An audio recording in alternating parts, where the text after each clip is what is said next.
going on, everybody? Time for another beer review for you. Today I've got my friend Adrian joining us, and he is the bringer of all of the good beers. Tonight we're going to go ahead and we're going to start with Avery's Pumpkin. This is a porter brewed with pumpkin and spices and then aged in bourbon barrels. Avery Brewing, if you're not familiar, they're out of Colorado. They make some really nice stuff. So let's just go ahead and dive in with this guy. Alright, so this beer is 15% alcohol by volume. That's why we're doing a tag team here. This is too much for one person to drink. So, alright, so for those of you who don't know the story, and I don't know why any of you would, Adrian went with me to GABF. We basically walked the whole place and had a little bit of everything. And you don't think you can have a bad time 1 ounce at a time, but it adds up. So he's my helper today, and he also has a very good palate. And since he brought all this good beer, it's always good to share good beer with good friends. So here we go. We're going to go ahead and get into this. Ooh, I smelled it as soon as you opened it. Really? Like the second you popped out, I got like bourbon barrel. Now this is an older bottle, so this has been cellaring for some time. So it should be pretty mellow as far as flavor and aromas go. Today I'm drinking it out of the Modern Times tulip glass. Adrian over here has a Stolzel tulip. It's a fine glass for the style. Porters really, they're not finicky for glass where you can go whatever you want. These just hold the aroma really well, and I'll tell you what, when we open this beer, those spices just poured out. Just huge spice aroma without even getting it like in your nose in the glass. You smell it pouring off of it. Oh, yeah. Man. Beer's got a nice dark color. You can't really see that on camera, but it's got a really nice kind of coffee color with a nice off-white head. And the lacing on the fingers on the glass, I mean, it leaves a solid line on this. Being 15%, I mean, this is no joke. This beer is going to be, it's going to be a good thing that there's two of us here to drink this. First things first, aroma, then appearance. So we talked about that. Let's go ahead and give this thing a taste. Cheers, dude. Cheers. Thank you.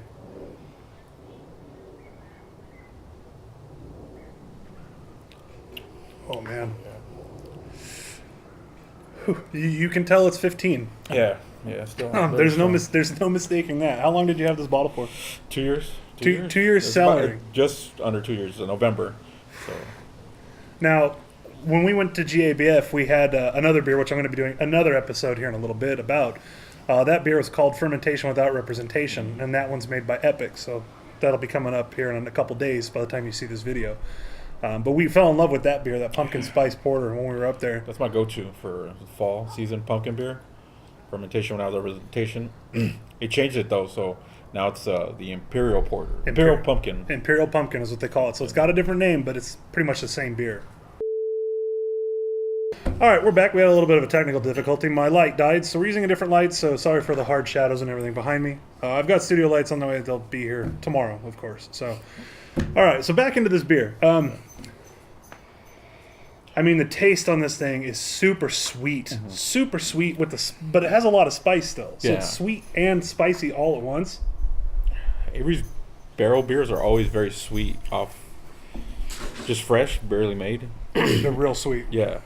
And even this, after 2 years, like it still tastes very, very sweet. I think it's the alcohol sweetness. Yeah, that we're getting. Yeah. I mean, it's still sweet because of the amount of grain in it, obviously, to get to 15%. But the spices really offset that sweetness of the grain. Like I don't get that grain caramel toffee as heavy as you do in something that's not spiced. Yeah. Like if you have a real heavy porter that's like, I want to say fermented with Belgian style yeast, where people kind of do that mix, that hybrid. So they do an American ale with Belgian yeast or something like that.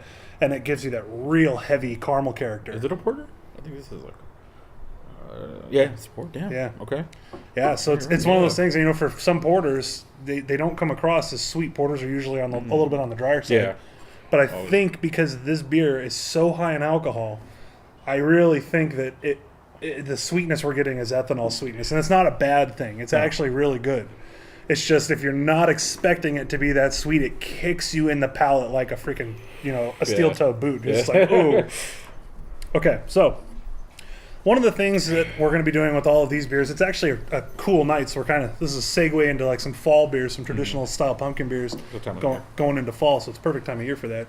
But what we have to do for a beer like this, that's a barrel-aged beer with spice, with pumpkin, and it's a porter, you got to warm it up. Yeah. I mean, to really get the full experience of this beer, it's got to be toasted up. So we're going to go ahead and just hold it, swirl it, let the heat from our hands warm it up. Yeah. Warming it up will really open up the... It should open up more aromatic. And even in the flavor, you should get a little bit more of that spice. Then the spices that they're using in here. Nutmeg, yeah. Ginger.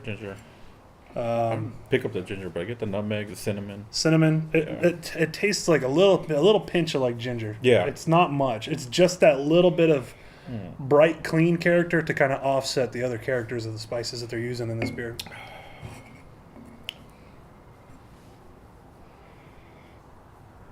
Oof. Are you picking up a bunch of oak? Or are you getting into the barrel? Now that it's warming up a little bit in my hand, I'm getting vanilla. Yeah. Vanilla and oak tannins, big time. As soon as you said that.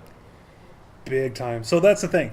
On the first sip, it was fresh out of the cooler, cold, probably 40 degrees, give or take. Just by warming it up in our hands, it's probably closer to 50 now, just a little bit of time, and it brought out the oak character. This is a barrel-aged beer. I don't know if we mentioned that, but this is a barrel-aged beer. And it was missing that component being closed down because it was so cold. So whenever you do a beer tasting, you always want to make sure that if it's a darker beer or something that maybe you're like, man, this seems one-dimensional, even for an IPA, warm it up just a bit. No matter what the beer style is, you want to go ahead and warm it up and really get that aromatic, and you'll pick up notes and flavor profiles that you missed when it was closed down because it was so cold. So that's a little tip here from Homebrewed Heroes and Brew Reviews. What do you think of this one? If you had to give it a score on a scale of 1 to 10. As overall beer, I see I'm running around like a 7. It's good, but I get the sweetness. I would probably give this more time and see really what it can do. But I thought 2 years seemed like just about enough time.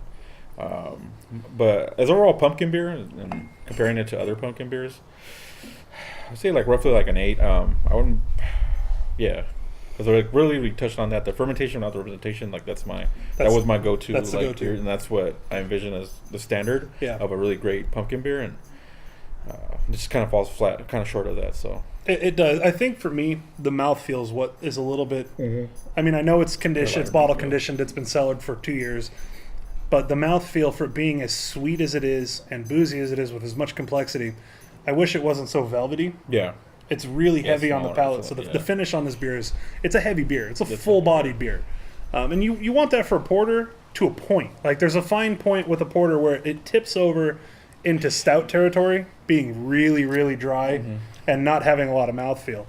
I wish this had a little bit drier finish. That's just my take. I'm with Adrian, though. If I had to give this thing a score on a scale of 1 to 10, I'd probably give it a 7.5, 7.75, somewhere in there. Trying to stay unbiased. It's not fermentation without representation. It's not some of the other barrel-aged pumpkin offerings. It's not up there with those. But I really think this beer fits in the category of like a special event style beer because it does come in the small bottle, and it's such a big beer. Yeah.